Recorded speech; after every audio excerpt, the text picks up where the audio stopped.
माँ मैं जिंदा हूँ, मुझे कब्र से बाहर निकालो, मैं जिंदा हूँ। सपने दे रहा रोज के, अरे मम्मी मैं जिंदा हूँ, मुझे चौंकाड़वा दिया तेने, मुझे नहीं करवा तो ले।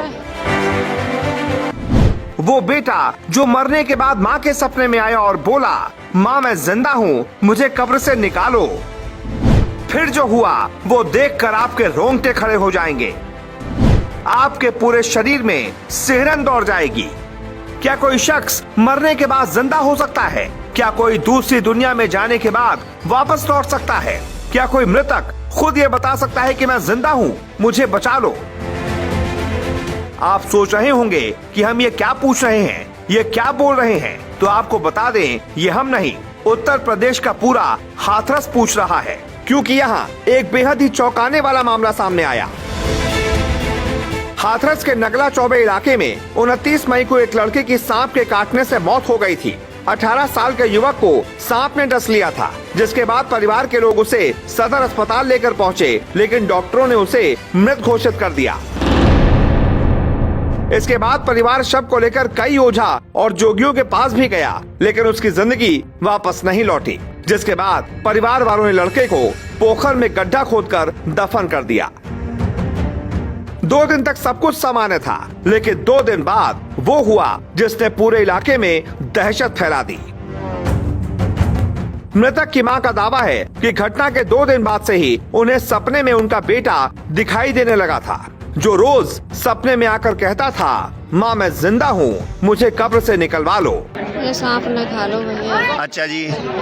फिर हम लैब डोले जाए चारों लग। अच्छा। बागी न पे डॉक्टर न पैसा बनता, फिर बागी ने मना कर दी। अच्छा। फिर लाके हमने घर रख लो, फिर सवरे कह रहे अब लगा दे जाए। अच्छा, फिर उसके बाद क्या हुआ? अब इनको निकाला क्यों जा रहा है? सपने दे रहा रोज के। क्या कह रहे हैं? अरे मम्मी मैं जिंदा हूँ, मुझे चौंकाड़वा दिया तेने। अच्छा। मुझे नहीं करवा तो ले। ये सपने से क्या आपको ही आते हैं, घर में सबों को आते हैं? घर में आता है, मोहल्ला वाले लोग आते हैं, झाड़ू वाली आए। अच्छा, हाँ। तो फिर उसके बाद आपने क्या किया?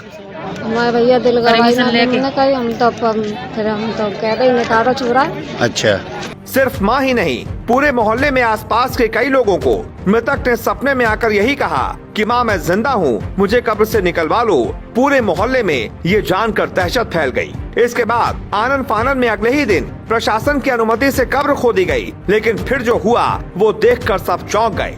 कब्र में मृतक की लाश मौजूद थी और वो पूरी तरह सड़ चुकी थी, जिसकी वजह से लोगों ने वापस उस लाश को गड्ढे में डालकर ऊपर से मिट्टी डाल दी। आप बॉडी को निकाल रहे हैं, क्या उसमें क्या पोजीशन है उसकी? बिल्कुल सड़ी हुई बॉडी है। अच्छा। फिर ये लोग बोल रहे हैं कि निकालो निकालो। हमने इन लोगों से बोल दिया था, मैंने की भाई बॉडी सड़ी होगी तो हम लोग निकाल नहीं पाएंगे। अच्छा। इन लोगों से बोल दिया, मैंने की हाथ इसका नहीं निकलेगा और मैंने की पूरी बॉडी सड़ी हुई है आपकी, अगर आप लोग और प्रेशर गिर रहे हैं तो हम निकाल देंगे, ऐसी कोई बात नहीं है। निकालो ना भैया, फिर समझ गए? तो अब क्या पोजीशन है अब बिल्कुल पोजीशन ये है कि सड़ी हुई बॉडी है। अच्छा। अब बोलो उसको निकालने से क्या होगा? हमें न मालूम क्या होगा, वो इन लोगों को मालूम। युवक की मां के मुताबिक यही सपना उनके 12 और भी रिश्तेदारों को आया था। इसी वजह से महिला ने अपने बेटे की कब्र खोदने की जिद की और प्रशासन से अनुमति मिलने के बाद कब्र खोदी भी गई। लेकिन जैसे ही कब्र खुदी, महिला का भ्रम टूट गया। उनका बेटा जिंदा नहीं था, बल्कि उसकी लाश बुरी तरह सड़ चुकी थी और इसी के साथ एक माँ की सारी उम्मीदें चकनाचूर हो गईं। वो सोच रही थी कि शायद उसका बेटा जिंदा होगा, तभी वो सपने में आकर ऐसा कह रहा है।